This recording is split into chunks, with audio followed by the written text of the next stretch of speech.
This video is sponsored by Branding UI.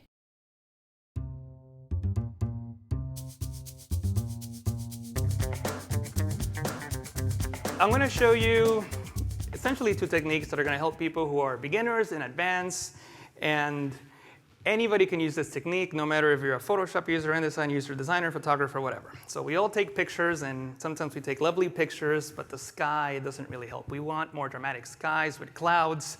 So I have those clouds that I downloaded from Adobe Stock, and I want to quickly composite them into... That was a nice plug. I like that. Huh? I like the plug. Oh yeah, you have to plug in Adobe Stock. But anyway, so if I want to quickly make a composite of these two images, if I use a selection tool or the quick selection tool, or even try to make a mask out of a channel, that's going to take way too long.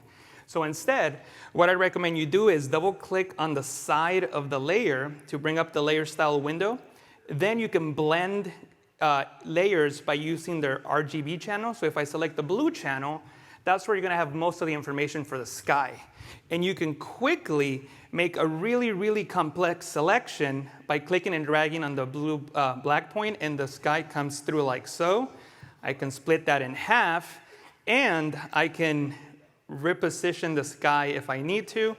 If I zoom in... Can you add a jet? Maybe. Okay.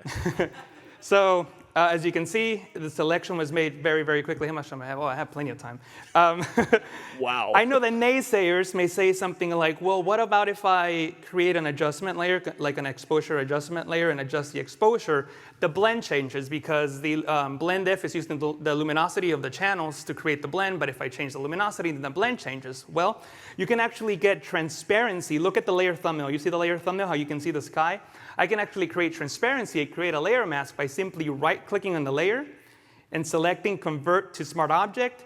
Now look at the layer thumbnail. Now we actually have transparency. If I hold Control, Command of the Mac, and click on the layer mask thumbnail, I actually load transparency as a selection. I can now come in and use an adjustment layer and change the luminosity of the layer, but I don't change the blend. Also, this is a very, very boring picture, and we can add a jet to make it much better. And I did all that with a banana on the toolbar. What?